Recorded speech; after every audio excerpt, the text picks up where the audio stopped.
Welcome to the No Limits Life podcast, where we explore the mindset, resilience, and human spirit behind extraordinary lives. I'm your host, Nordine, two-time Mr. Universe, best-selling author, high-performance coach, and author of the upcoming book, The No Limits Life, 365 Daily Meditation to Unlock Your Strength and Live Beyond Your Comfort Zone. And as always, I'm here with my co-host, Ken. Hi, Ken. Hey, Nordine. And our producer, Emilio. Hi, Emilio. If you'd like to pre-order a copy of my upcoming book, you can do by visiting the NoLimitsLifeBook.com. Today's episode is about rewriting limitations, redefining possibility, and discovering the power of human resilience. Our guest today is Russell Garn Redenbaugh, an investor, economist, Brazilian Jiu Jitsu world champion, author, motivational speaker, and living example of refusing to let adversity define destiny. At the age of 16, Russell was blinded and severely injured in a rocket building accident in his parents' garage. Faced with devastating circumstances and limited expectations from others, he made a bold internal decision that he would not allow anyone else's perception of his limitations to define his future. That decision changed everything. Russell went on to graduate with high honors from the University of Utah, earned his MBA from Wharton, became a successful investment leader, founded Kairos Capital Advisors, and became one of only two known blind Brazilian Jiu Jitsu black belts in the world, a three-time world champion competing against sighted opponents. Yes, against sighted opponents. He's also the author of Shift the Narrative, a blind man's vision for rewriting the stories that limit us. Russell, welcome to the show. Thank you, Nordine. Before we begin, I want to start with this quote. Your greatest limitation is often the story you keep agreeing to about yourself. Russell, your entire life seems to embody the refusal to accept limiting narratives. How does that quote resonate with your journey, and what did it take mentally and emotionally to rewrite your own story after your accident? I was not much of a rule follower. I used to feel that one could push on the rules to see how firm they were.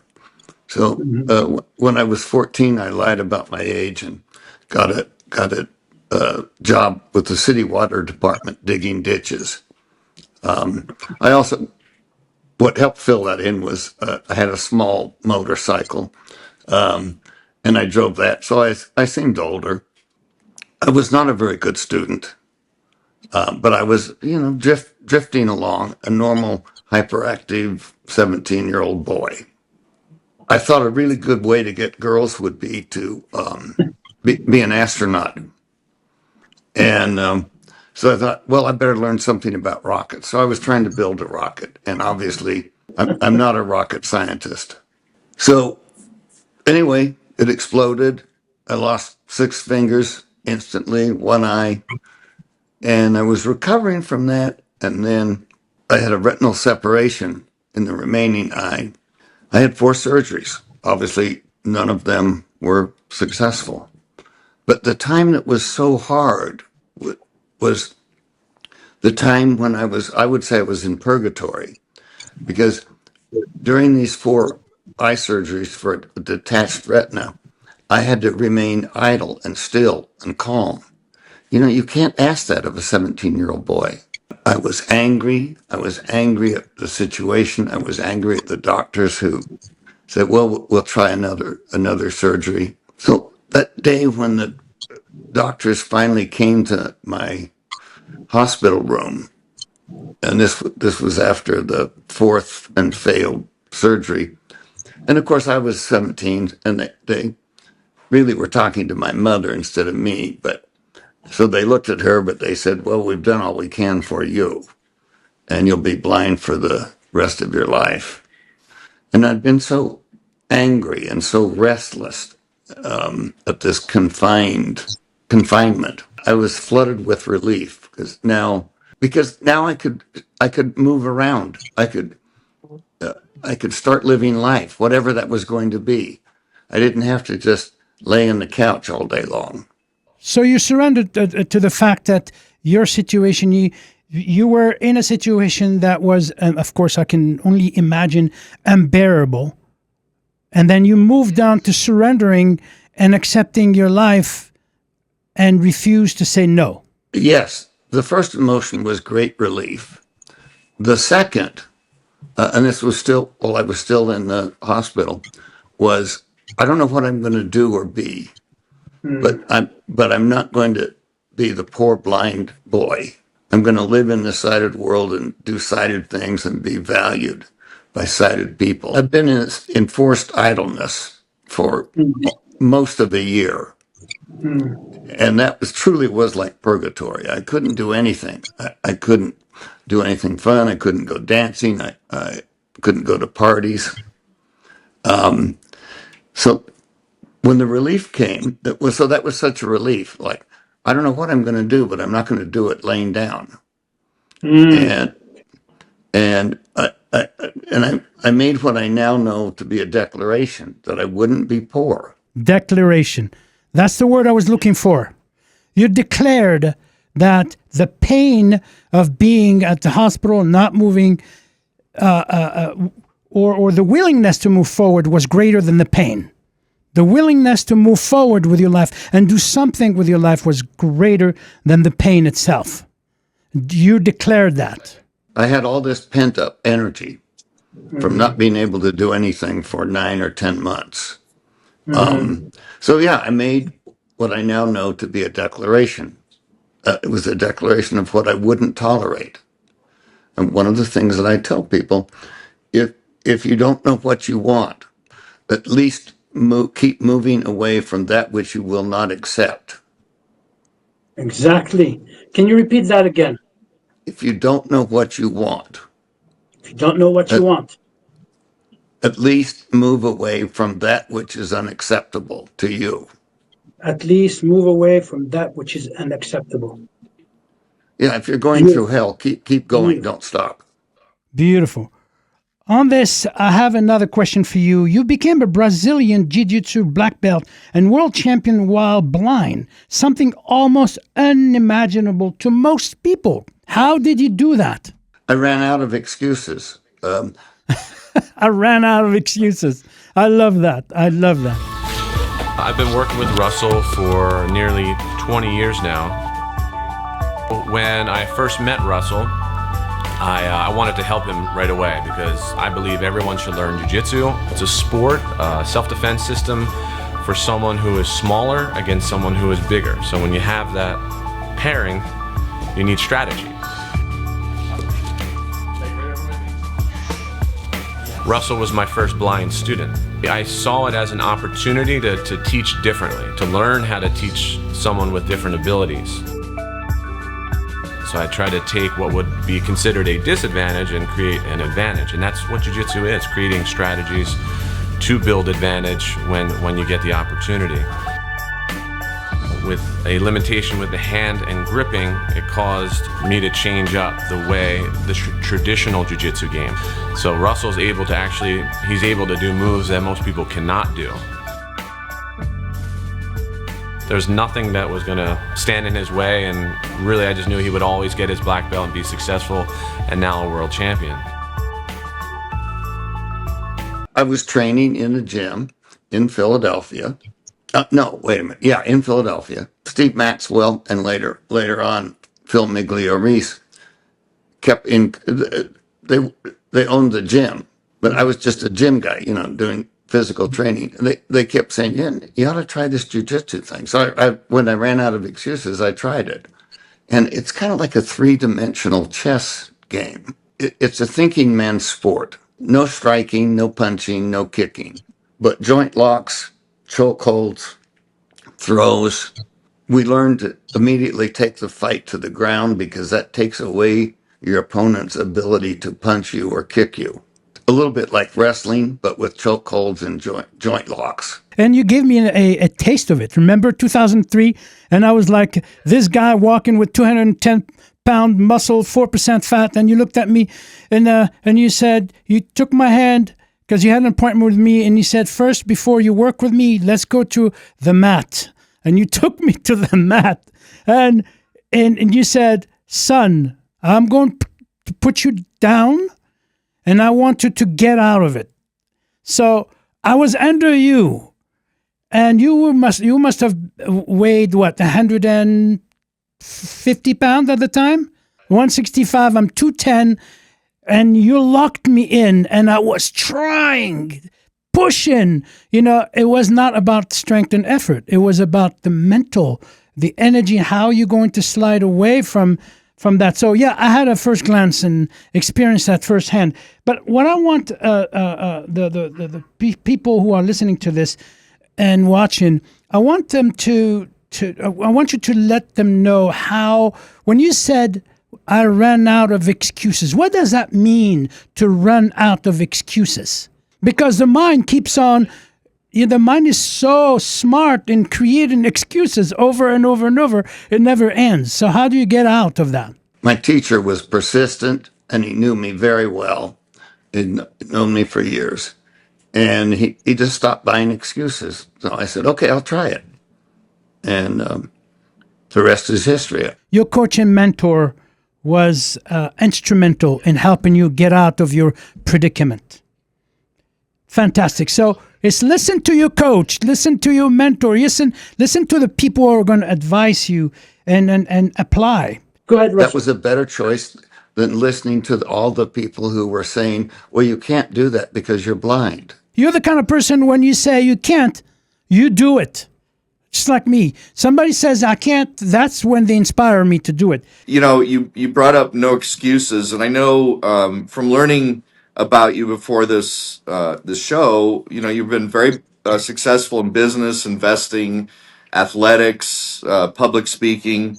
I want to ask you a question about resilience, because obviously you have a lot of resilience. But would you say people are born with resilience, or is it something that you can learn and train over time? I believe it can be taught and learned. I've had many good teachers. Besides, what else is there to do? The rate of return on staying home and being blind and being poor is exceedingly low. Right. The rate of return on being successful at anything is not only very satisfying, but it's a high rate of return. So did you figure out how to be successful in all these ventures mostly on your own, or would you say you had a lot of good mentors that kind of coached you through it? Oh, I found good mentors that coached me through it. That's always been something that's helped me, is just latching on to either a good book or a video or a mentor that could teach me, the good and the bad of trying to do something. And then instead of me trying to learn it over years, if I learn by their experience, I can start kind of with their kind of where they left off, and I don't have to reinvent the wheel and take years to figure it out. With their help, with a good mentor's help, I was able to figure it out so much quicker. And I had really, really good Jiu Jitsu teachers all across the country. The power of mentorship and coaching, and the people those books that we read along the way about resilience. Russell, I have a quick question for you about that particular word, resilience. Do we bounce back or do we bounce forward? Because, when people say you're going to bounce back, well, if you bounce back, you're going to go back to the same experience you had before. So would it be making sense to say bounce forward into your dreams and your goals? Not only bounce forward, but when you fall forward. You can at least gain a few feet that way. Yeah, you fall forward, you bounce forward. These are all very important expressions that I want the people who are listening to this to really ponder on it. Resilience, when we hear that 1,000 times a day, but most of the time we don't really understand what it means. Bouncing back, you're going back to the same old situation. You're bouncing forward, is that now you have a dream, you have goals. So that's why you're bouncing back or you're bouncing forward, because you're looking forward to doing, having, and being the things that you want to do, have, or be. So, Russell, your book is titled Shift the Narrative. What are some of the most dangerous narratives people unknowingly carry about themselves today? Whether you think you can or think you can't, you'll usually be right. And people have lots of limiting narratives like, in my family, we don't go to college.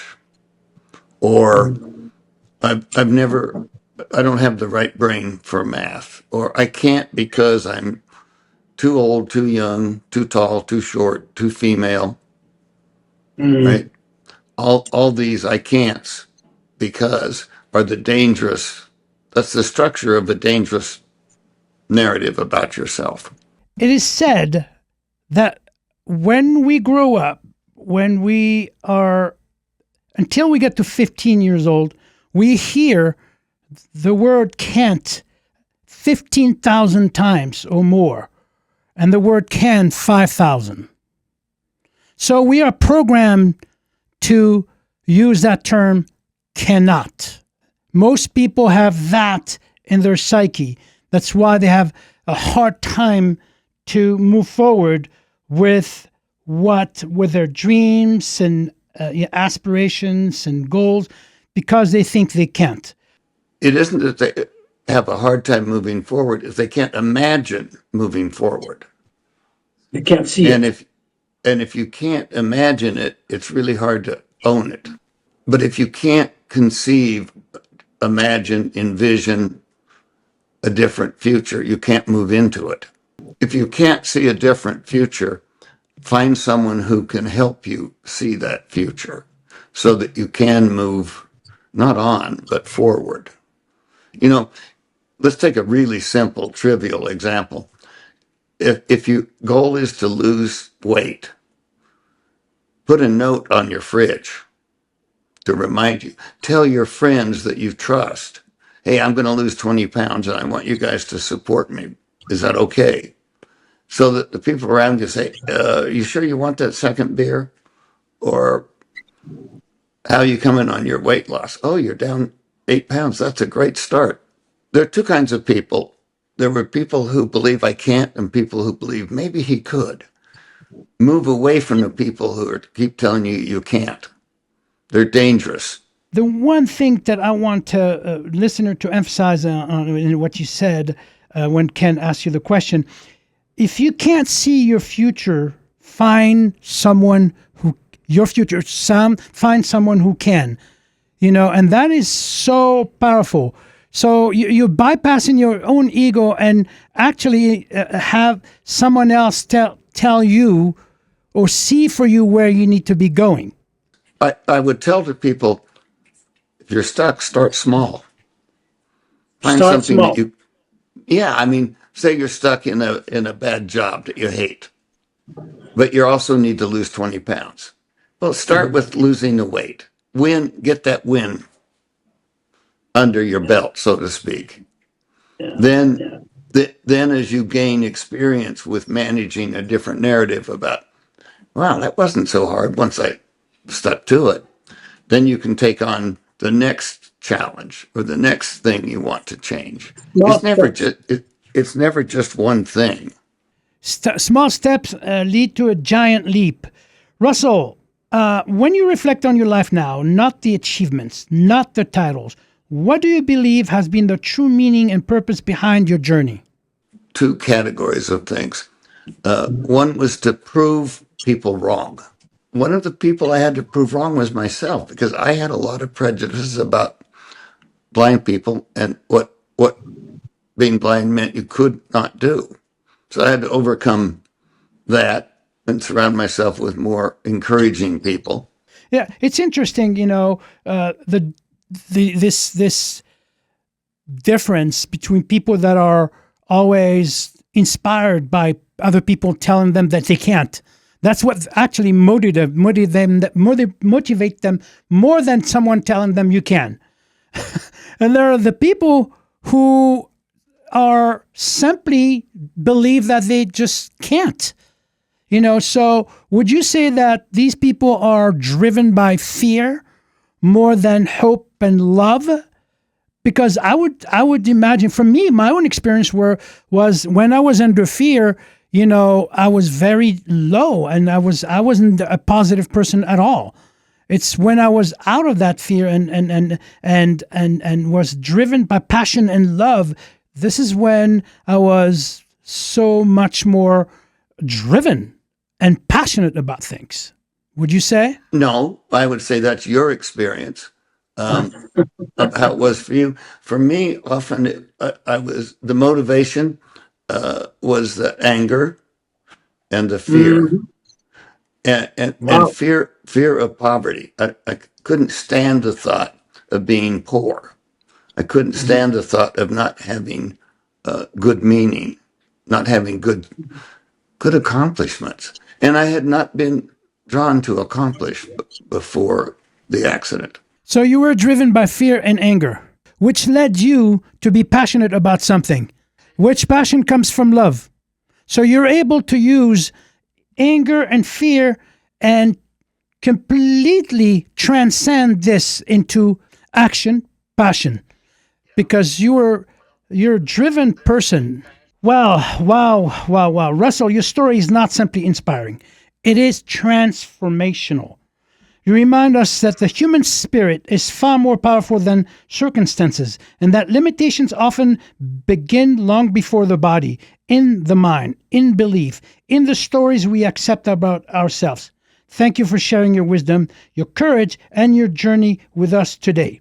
I want to leave everyone with today's reflection. Your greatest limitation is often the story you keep agreeing to about yourself. What limitation do you actually have accepted about yourself that may no longer be true? Most people are not imprisoned by reality. They are imprisoned by interpretation, by the stories they repeat internally. I'm too late. I'm not enough. This is just who I am. My past defines me. But stories are powerful because they shape identity, and identity shapes behavior. The moment you change the story, you begin changing the direction of your life. That doesn't mean the pain disappears. It doesn't mean the obstacles vanish. It means you stop allowing adversity to become your identity, because you are always more than the moment that hurt you, more than the setback, more than the label, more than the limitation others placed upon you. The question is no longer, what happened to me? The question becomes, what story will I choose now? So pay attention to the story you tell yourself every day, because eventually you become it. And if you're ready to begin building a stronger mindset one day at a time, pre-order your copy of The No Limits Life at thenolimitslifebook.com. Russell, thank you so much for being on the show. Final close, rewrite the story, reclaim your power, and keep living the no limits life. Thank you, gentlemen and ladies and everyone that is listening to this show. Thank you.